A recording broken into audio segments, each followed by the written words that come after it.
નમસ્કાર વિદ્યાર્થી મિત્રો, ઓનલાઈન લેક્ચરમાં આપનું હાર્દિક સ્વાગત છે।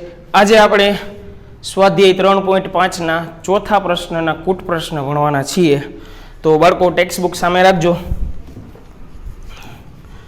તો શું કીધું છે તો કે એક હોસ્ટેલના વિદ્યાર્થીઓનું ભોજન ખર્ચ અંતઃ અચળ અને અંતઃ વિદ્યાર્થીઓ જેટલા દિવસ ભોજન લીધું હોય તે દિવસોની સંખ્યાના પ્રમાણમાં હોય છે।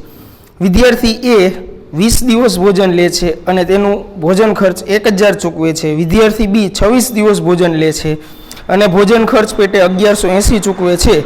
તો નિશ્ચિત દૈનિક ખર્ચ અને દૈનિક ભોજન ખર્ચ શોધો।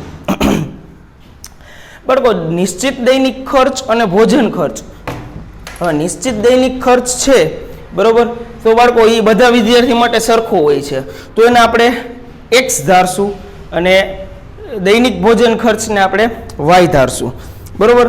તો બાળકો આપણે દાખલા નંબર 1 થી શરૂઆત કરીએ છીએ। ચોથા દાખલાનો પહેલો, બે વસ્તુ આપણે શોધવાની છે, તો એ બે વસ્તુ આપણે ધારશું।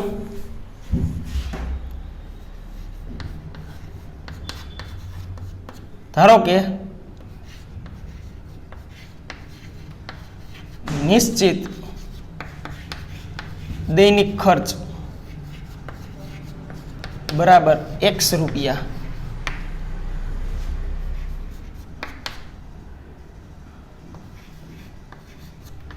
અને ભોજન ખર્ચ બરાબર y રૂપિયા। અહીં આપણે એવું લખી શકીએ, એક દિવસનું ભોજન ખર્ચ, એક દિવસનું ભોજન ખર્ચ y રૂપિયા। હવે બાળકો, વિદ્યાર્થી એ છે 20 દિવસ ભોજન લે છે અને 1000 રૂપિયા ચૂકવે છે, તો લખીએ આપણે વિદ્યાર્થી એ 20 દિવસ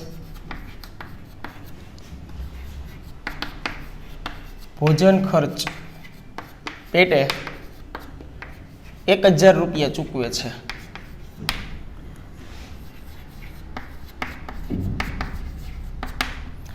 તો બાળકો, હવે નિશ્ચિત જે ખર્ચ છે એ તો બધા માટે કોમન રહેવાનો જ છે બરોબર। તો સમીકરણ શું બનશે તો કે નિશ્ચિત ખર્ચ x પ્લસ, હવે એક દિવસનું ભોજન ખર્ચ y રૂપિયા છે, તો 20 દિવસનું ભોજન ખર્ચ કેટલું હોય તો કે 20y।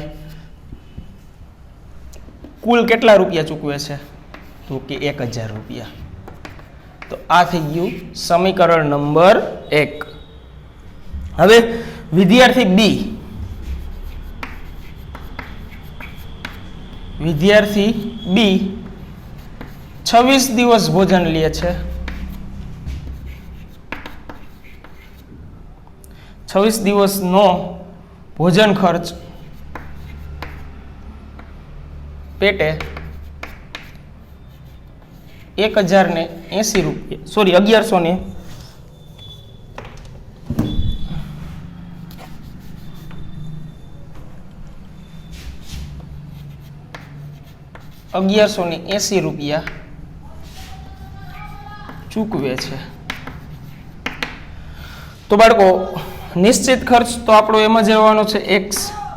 હવે એક દિવસનો ભોજન ખર્ચ y રૂપિયા હોય તો 26 દિવસનો ભોજન ખર્ચ કેટલો થાય તો એક દિવસનો y, તો 26 દિવસનો 26y બરાબર કેટલા થશે તો કે 1180 રૂપિયા।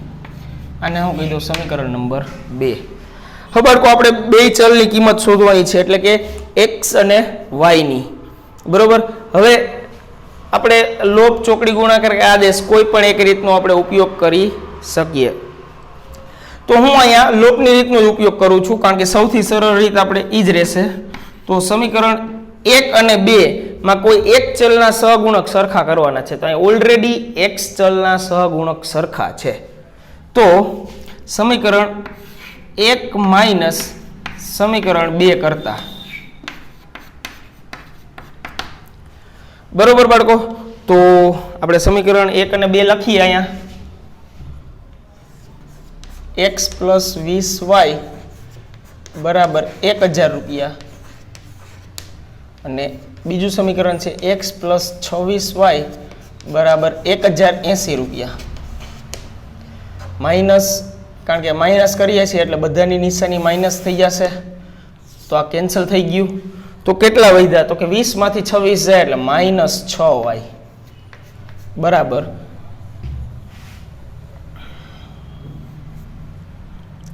બાળકો 1180 છે. અહીંયા 1000 માંથી 1180 બાદ કરીએ એટલે કેટલા વધે? તો કે માઇનસ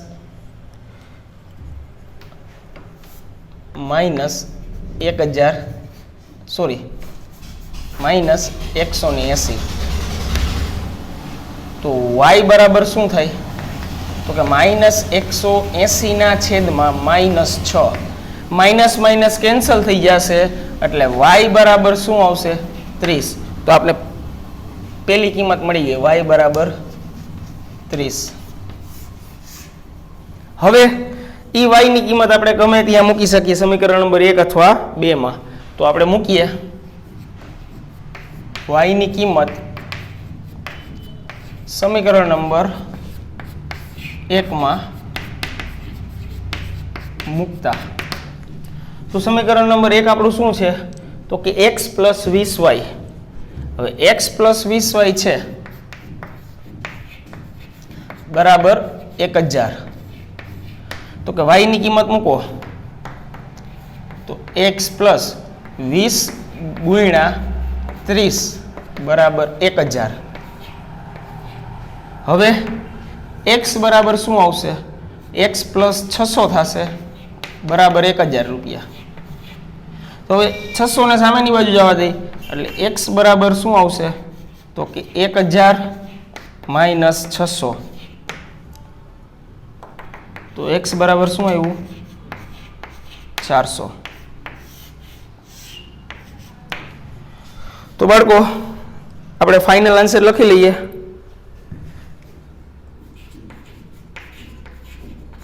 નિશ્ચિત દૈનિક ખર્ચ બરાબર 400 રૂપિયા અને ભોજન ખર્ચ બરાબર 30 રૂપિયા. આ થઈ ગયો તમારો ફાઇનલ આન્સર. બરોબર. હવે આગળ આપણે દાખલા નંબર 2 જોઈએ છીએ.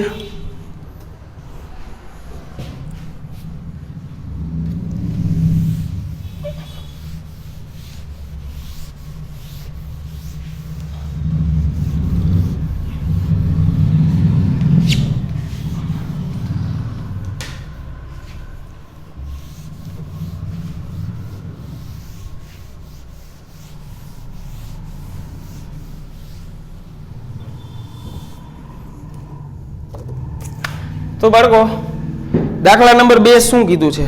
તો કે દાખલા નંબર 2 માં અપૂર્ણાંક શોધવાનો છે. હવે અપૂર્ણાંક શોધવાનો છે તો અપૂર્ણાંકની આપણે રકમ વાંચી લઈએ. બધા ટેક્સ્ટ બુક સામે રાખજો. શું કીધું છે? તો કે એક અપૂર્ણાંકના અંશમાંથી એક બાદ કરવામાં આવે તો નવા અપૂર્ણાંકનું અતિ સંક્ષિપ્ત સ્વરૂપ 1/3 છે અને જો અપૂર્ણાંકના છેદમાં 8 ઉમેરવામાં આવે તો મળતા અપૂર્ણાંકનું અતિ સંક્ષિપ્ત સ્વરૂપ 1/4 થાય તો તે અપૂર્ણાંક શોધો. હવે બાળકો આપણે અપૂર્ણાંક શોધવાનો છે તો આપણે અપૂર્ણાંક શોધીએ એટલે આપણે આગળ 2-3 દાખલા અપૂર્ણાંકના જોઈ લીધા તો આપણે મગજમાં આવી ગયું કે અપૂર્ણાંક જ્યારે પણ શોધવાનો હોય ત્યારે અંશ અને છેદ ધારવો પડે. તો અંશ અને છેદ ધારી લઈએ. ધારો કે અપૂર્ણાંકનો અંશ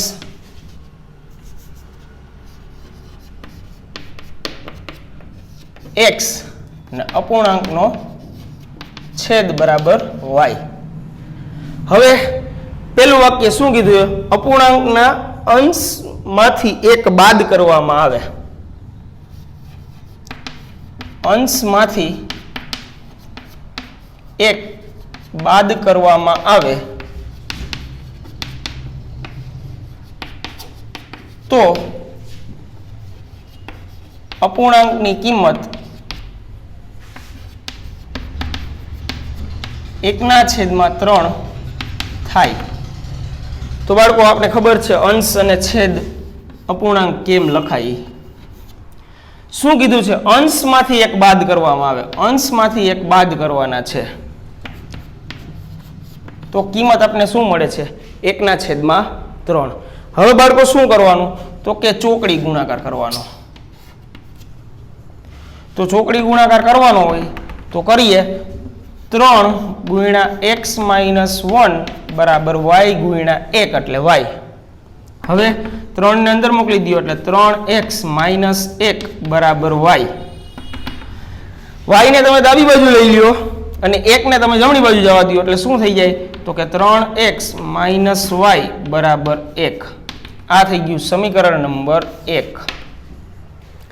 એવી જ રીતે બીજું વાક્ય કંઈક એવું આપ્યું છે કે અપૂર્ણાંકના છેદમાંથી 8 ઉમેરવામાં આવે તો અતિ સંક્ષિપ્ત સ્વરૂપ 1/4 થાય. આપણે લખીએ અંશમાં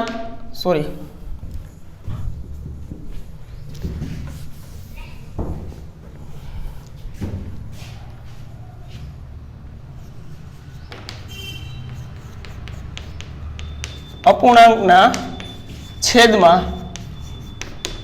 8 ઉમેરવામાં આવે તો અપૂર્ણાંકની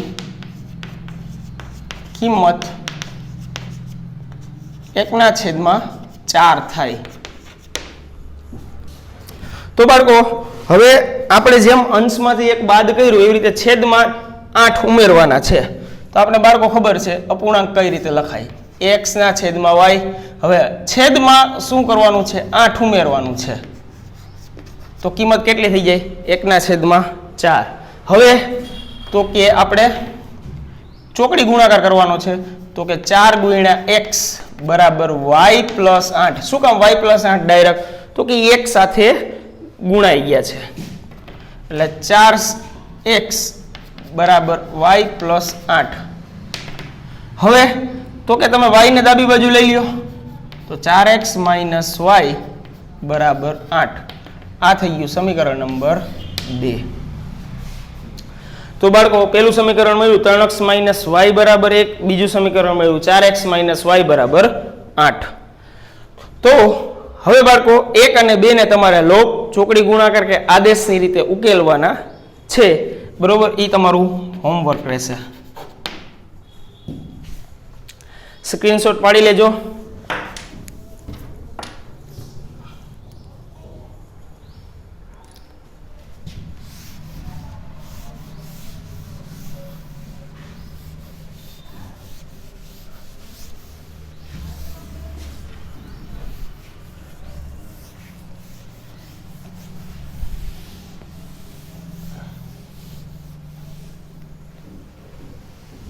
બાળકો વેરી મોસ્ટ એમપી દાખલો ત્રીજો.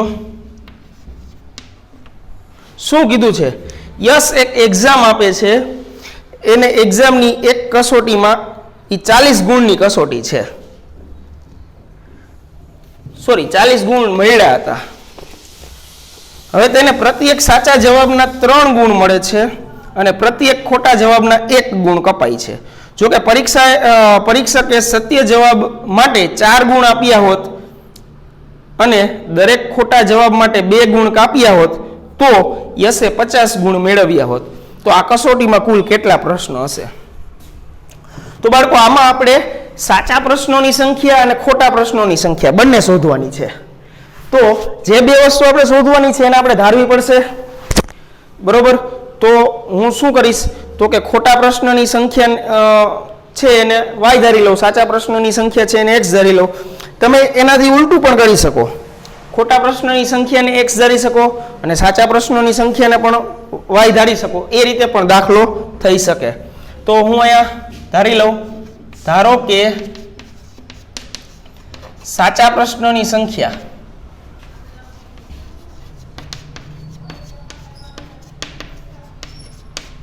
બરાબર x અને ખોટા પ્રશ્નોની સંખ્યા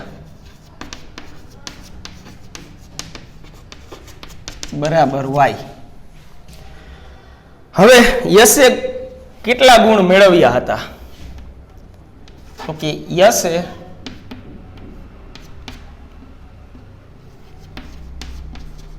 પરીક્ષામાં 40 ગુણ મેળવ્યા હતા. બરોબર, તો 40 ગુણ મેળવ્યા હતા. હવે આપણે ઈ તો ખબર નથી પ્રશ્ન કેટલા એને સાચા લખ્યા ને કેટલા ખોટા લખ્યા. તો આપણી પાસે ગુણની માહિતી છે કે સાચા જવાબ માટે એને 3 ગુણ મળે છે અને ખોટા જવાબ માટે 1 ગુણ કપાય છે. તો એના ઉપરથી આપણે સમીકરણ બનાવવાનું છે. તો થોડુંક રફ વર્ક અહીંયા કરી લઉં, તમને ખ્યાલ આવે. એક પ્રશ્ન સાચો પડે તો 3 માર્ક મળે, 2 સાચા પડે તો 6 માર્ક મળે. તો એવા x સાચા પડે તો કેટલા મળે? તો કે 3x. એ રીતે ન ખબર પડે તો આપણે ત્રિરાશિ મૂકી લઈએ. એક પ્રશ્ન એ 3 માર્ક મળે તો x જેટલા પ્રશ્ન એ કેટલા માર્ક મળે? તો 3x થાય. બે રીતેમાંથી કોઈ પણ રીતે સમજી શકો. તો ચાલો, સમીકરણનું પહેલું સ્ટેપ શું આવ્યું? 3x.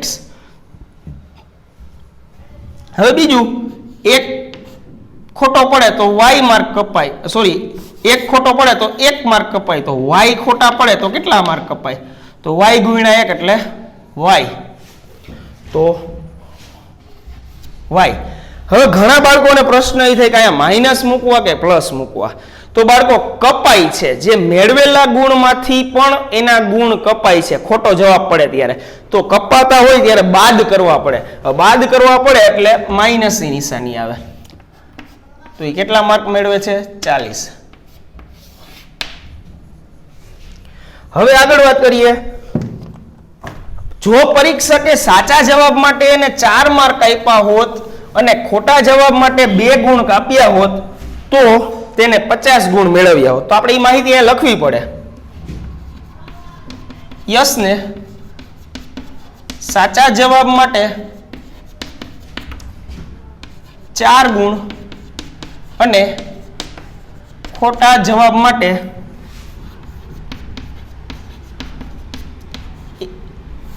2 ગુણ કાપ્યા હોત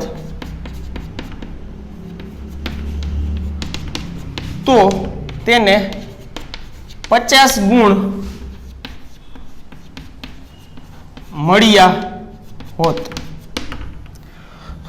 તો બાળકો એક પ્રશ્ન સાચો પડે ત્યારે 4 માર્ક, તો x પ્રશ્ન સાચા પડે તો કેટલા માર્ક? તો 4 ગુણ્યા x એટલે 4x. હવે એક ખોટો પડ્યો હોય તો 2 કપાય. તો y ખોટા પડ્યા હોય ત્યારે તો કે 2y કપાય છે એટલે બાદ બાકી મેળવ્યા હોય એમાંથી બાદ કરવાના હોય છે. તો 4x - 2y બરાબર શું આવે છે? 50. આને કહી દો સમીકરણ નંબર 2. તમે આમાંથી કોમન પણ કાઢી શકો. જો કોમન કાઢવા હોય અને સમીકરણને નાનું તમારે બનાવવું હોય તો આપણે 2 કોમન કાઢી લઈએ. તો શું થાય? 2x - y બરાબર 25.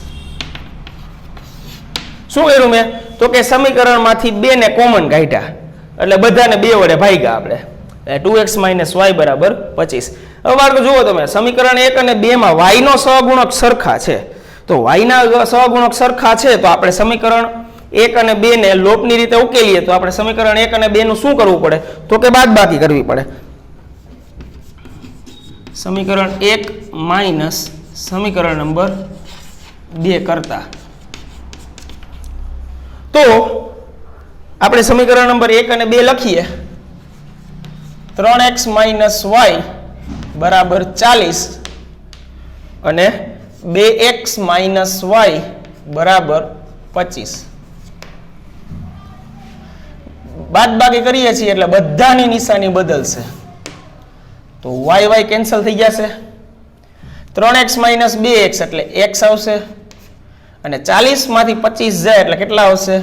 તો કે 15. તો x બરાબર શું મળ્યું આપણે? 15. એટલે કે સાચા પ્રશ્નોની સંખ્યા મળી ગઈ. કેટલી છે? 15. બરોબર. હવે ઈ x ની કિંમત સમીકરણ નંબર 1 અથવા 2 માં તમે મૂકી શકો. તો હું અહીંયા x ની કિંમત સમીકરણ નંબર 2 માં મૂકતા, તમે 1 માં મૂકો તો પણ તમને જવાબ મળે. તો આપણો સમીકરણ નંબર 1 શું છે? તો તો કે 2x માઇનસ વાય બરાબર 25. x ની કિંમત મૂકો ચાલો, તો x ની કિંમત શું થાય તો કે 2 કૌંસમાં 15 માઇનસ વાય બરાબર 25. તો 30 માઇનસ વાય બરાબર 25. 30 ને સામેની બાજુ જવા દો તો શું થાય માઇનસ વાય બરાબર 25 માઇનસ 30 એટલે માઇનસ વાય બરાબર -5 તો y બરાબર 5. શું કામ તો કે માઇનસ માઇનસ કેન્સલ થઈ ગયા. તો y એટલે ખોટા પ્રશ્ન થાય. તો ખોટા પ્રશ્નોની સંખ્યા મળી ગઈ આપણે. તો ફાઇનલ આન્સર આપણે લખી નાખીએ. સાચા પ્રશ્નની સંખ્યા બરાબર 15 અને ખોટા પ્રશ્નોની સંખ્યા બરાબર 5. પણ આપણે તો કુલ પ્રશ્નોની સંખ્યા કીધી છે. હવે કુલ પ્રશ્નોની સંખ્યા કેટલી થાય? કુલ પ્રશ્નોની સંખ્યા એટલે કે x + y બરાબર 15 + 5 એટલે કે 20. તો કુલ પ્રશ્નોની સંખ્યા કેટલી હશે તો કે 20. બહુ મહત્વનો દાખલો છે, વેરી મોસ્ટ એમપી.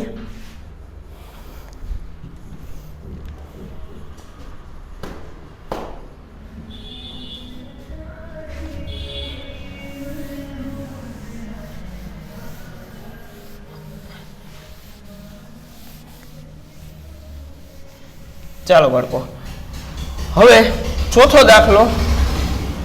બાળકો ચોથો દાખલો છે એના માટે થોડુંક તમારે લોજિક વાપરવું પડશે. પ્લસમાં તમારે વિજ્ઞાનનું એક સૂત્ર ઝડપ બરાબર અંતરના છેદમાં સમય સૂત્રનો ઉપયોગ તમારે એક્ઝામ્પલની અંદર કરવાનો છે. બરોબર, સરસ મજાનો દાખલો છે લોજિક વાળો. બરોબર, તો ધ્યાન રાખજો. શું કીધું છે તો કે 2 ટ્રેન છે ધોરીમાર્ગ ઉપર ચાલે છે. હવે ધોરીમાર્ગ ઉપર ચાલે છે એટલે શું કીધું છે તો કે ધોરીમાર્ગ પર સ્થાન A અને સ્થાન B એકબીજાથી 100 કિલોમીટર દૂર છે. ચાલો આપણે સ્ટાર્ટિંગથી એની ફિગર બનાવીએ.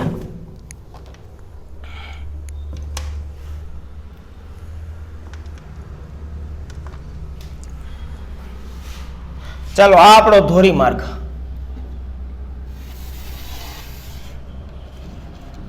હવે એમાં સ્થાન A આપ્યું છે તો હું આને સ્થાન A કહી દઉં, અને સ્થાન B આપ્યું છે તો હું આને સ્થાન B કહી દઉં. હવે ઈ બંને વચ્ચે 100 કિલોમીટરનું અંતર છે તો અહીંયા લખી નાખો 100 કિમી. હવે એક ટ્રેન એ જગ્યાએથી ઉપડે છે, એક ટ્રેન બી જગ્યા ઉપરથી નીકળે છે. 5 કલાક પછી ટ્રેન એક સ્થાને ભેગી થશે. બેયની ઝડપ અલગ અલગ છે અને એક ધારી ઝડપે ચાલે છે. બરોબર, બેયની ઝડપ અલગ અલગ છે એટલે કે ભિન્ન ઝડપ છે. બરોબર, અને એક ધારી ઝડપે ચાલે છે. 5 કલાક પછી કોઈ એક સ્થાને ભેગા થશે, હું એને કહી દઉં સી. તો આપણે ગોતવાનું શું છે તો કે ટ્રેનની સરેરાશ ઝડપ. તો આપણે ધારશું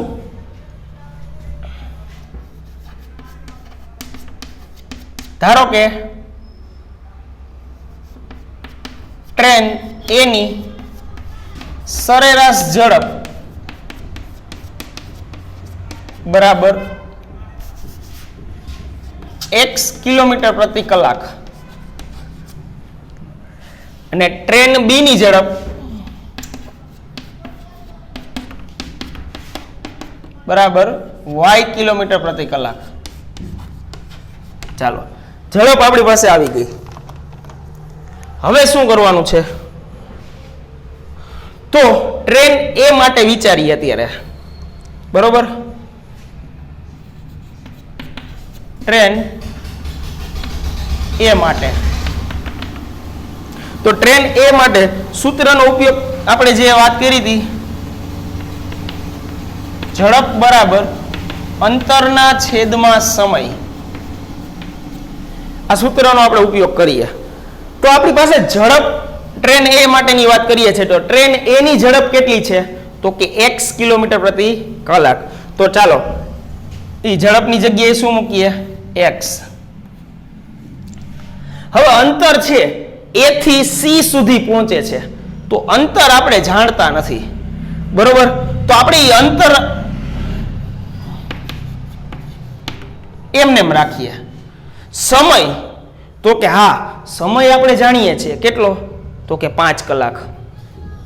તો સમયને આપણે છેદમાં લખીએ 5. તો આપણે અંતર બરાબર શું મળશે 5x મળશે. તો બાળકો આ આપણું અંતર મળ્યું. અહીંયા હું લખું 5x બરોબર બાળકો. હવે ટ્રેન બી માટે વિચારીએ.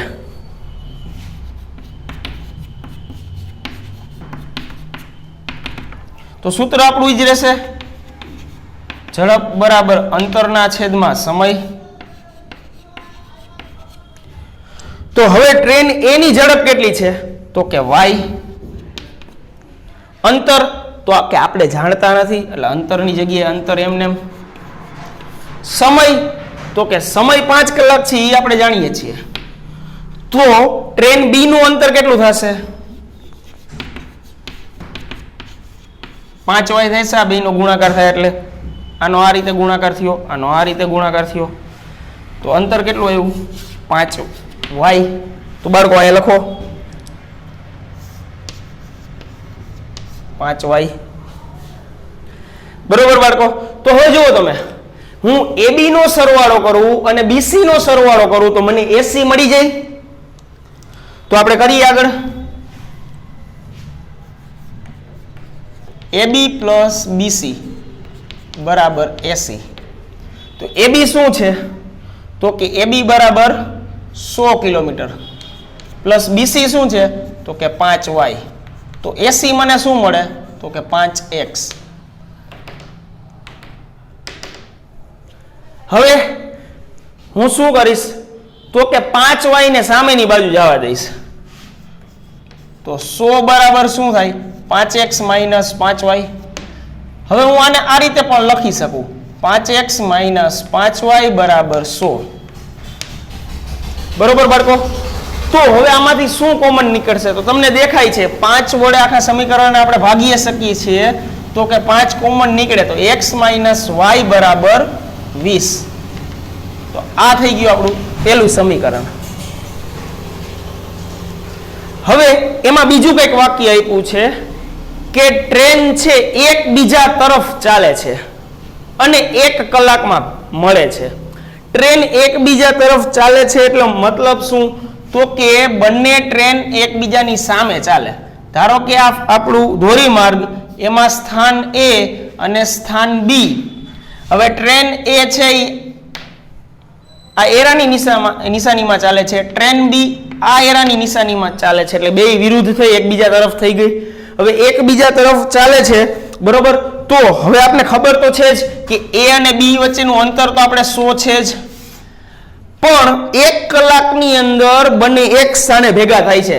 એ સ્થાનને હું કહી દઉં C બરોબર બાળકો. તો હવે આગળ વાત કરીએ ટ્રેન A માટે. ટ્રેન A માટે તો ઝડપ બરાબર અંતરના છેદમાં સમય.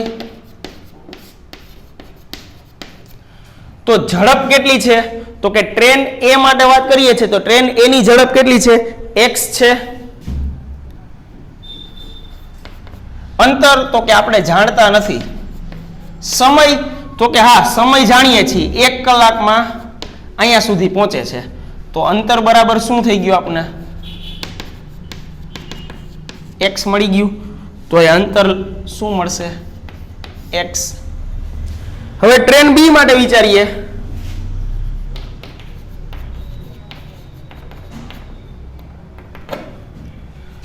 તો આ જ સૂત્ર ઉપર કામ કરવાનું છે. ઝડપ બરાબર અંતરના છેદમાં સમય. તો ઝડપ કેટલી છે તો કે y કારણ કે ટ્રેન B ની વાત કરીએ છીએ અંતર કેટલું છે તો કે જાણતા નથી. સમય તો કે સમય 1 કલાક છે. તો બાળકો અંતર બરાબર કેટલું થશે? y. તો બાળકો આપને આ શું મળ્યું? y. હવે AC પ્લસ CB એટલે AB થાય. તો કે AB નું માપ તો આપણે જાણીએ છીએ. તો x પ્લસ y બરાબર શું થાય? AC પ્લસ CB બરાબર AB થશે. તો AC નું માપ તો આપણે જાણી છીએ કેટલું છે? x. BC નું માપ જાણી છીએ y અને AB નું માપ જાણી છીએ 100. તો અહીં આપણું સમીકરણ બીજું 2 બની ગયું. હવે બંને સમીકરણમાં x અને y ના સહગુણક સરખા છે એટલે તમે સમીકરણ નંબર 1 અને લોપની રીતે ઉકેલો તો સમીકરણ 1 અને 2 નો સરવાળો કરો તો પણ ચાલે, બાદબાકી કરો તો પણ ચાલે, તમને બેયમાં ઉકેલ સરખા જ મળશે. બરોબર? તો આપણે લખી નાખીએ અહીંયા સમીકરણ 1 પ્લસ સમીકરણ 2 કરતા. તો બાળકો એ લોપની રીતે ઉકેલીએ છીએ તો લોપની રીતના ઘણા બધા આપણે દાખલા જોઈ લીધા છે. તો આપણે આને હોમવર્કમાં રાખીએ છીએ તમારા માટે.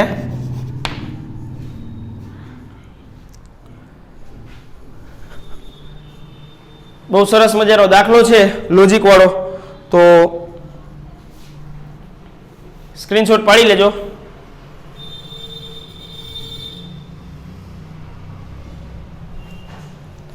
તો હવે આપણે 5મા દાખલાની વાત કરશું. આ લેક્ચરનો છેલ્લો દાખલો.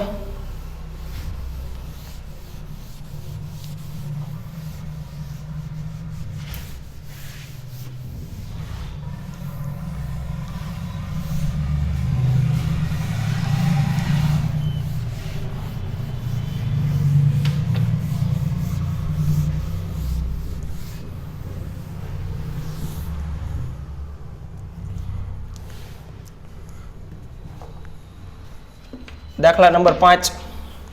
આમાં પણ થોડુંક લોજિક વાપરવાનું છે. શું કીધું છે?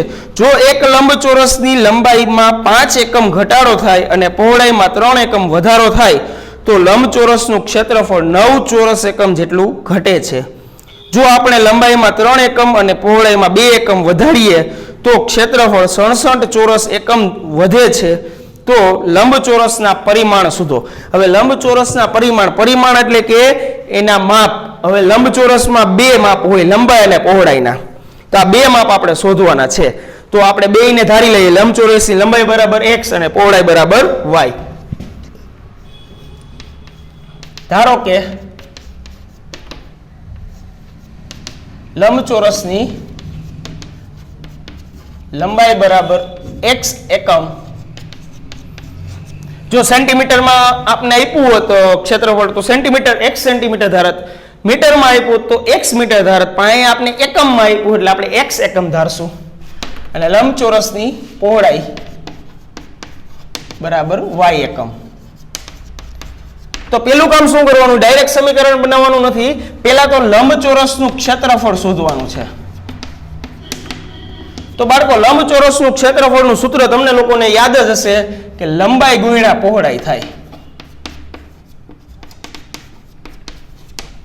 તો લંબાઈ કેટલી છે? x ગુણ્યા પહોળાઈ કેટલી છે? y. તો ક્ષેત્રફળ કેટલું થાય? xy ચોરસ એકમ. બરોબર બાળકો? હવે આપણે આગળ સમીકરણ બનાવવાનું છે. શું કીધું છે માહિતીમાં? તો કે લંબાઈમાં 5 એકમ ઘટાડો ને પહોળાઈમાં 3 એકમ વધારો કરતા ક્ષેત્રફળ 9 એકમ ચોરસ એકમ જેટલું ઘટે છે. આપણે માહિતી લખીએ. લંબચોરસની લંબાઈમાં 5 એકમ ઘટાડો એટલે 5 એકમ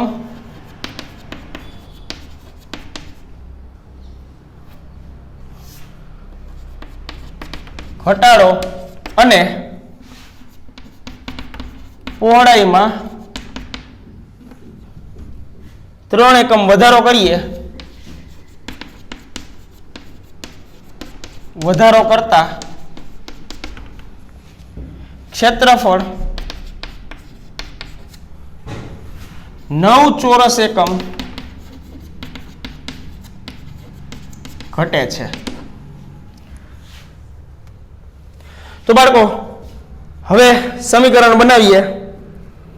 શું કીધું છે? તો કે લંબચોરસમાં 5 એકમ ઘટાડો કરવાનો છે. તો આપણી લંબાઈ કેટલી હતી? તો કે x, એમાં 5 એકમ ઘટે એટલે શું થઈ? x - 5. પહોળાઈ શું હતી? તો કે y, એમાં કેટલો વધારો કરવામાં આવે છે? તો કે 3 ચોરસ એકમનો, તો y + 3. હવે બાળકો ક્ષેત્રફળમાં કેટલો ઘટાડો થાય છે? તો કે 9 ચોરસ એકમનો. પણ આ બે કૌંસ વચ્ચે આવશે શું? સરવાળો, બાદબાકી, ગુણાકાર, ભાગાકાર. તો આ બંને વચ્ચે ગુણાકાર આવશે. તમને એમ થશે સાહેબ ગુણાકાર કેમ? તો કે બાળકો આપણે સૂત્ર ઉપર જ કામ કરીએ છીએ. લંબચોરસનું ક્ષેત્રફળમાં ઘટાડો થશે એટલે આપણે = અહીંયા લખશું. બરાબર, લંબચોરસનું ક્ષેત્રફળ અહીંયા લખવાના છીએ તો એનું સૂત્ર શું થાય? લંબાઈ ગુણ્યા પહોળાઈ થાય.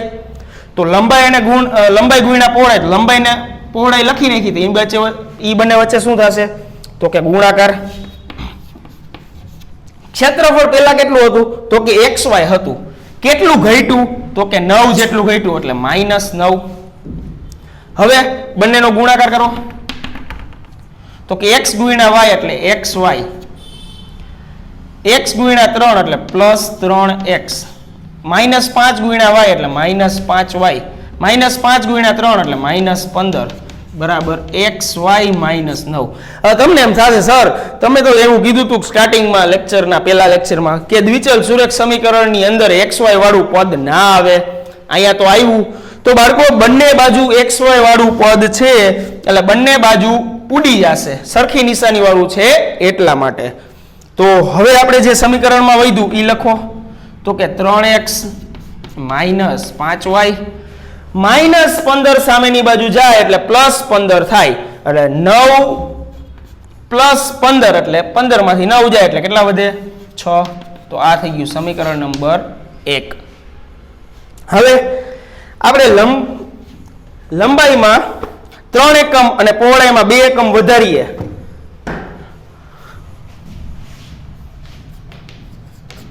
લંબાઈમાં 3 એકમ અને પહોળાઈમાં 2 એકમ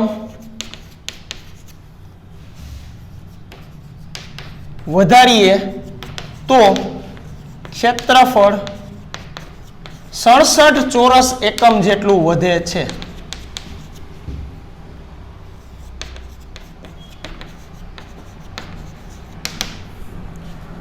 હવે તો પેલા કેટલું હતું? x હતું તો કેટલું વધારવાનું છે? 3 એકમ. તો શું થશે? x + 3.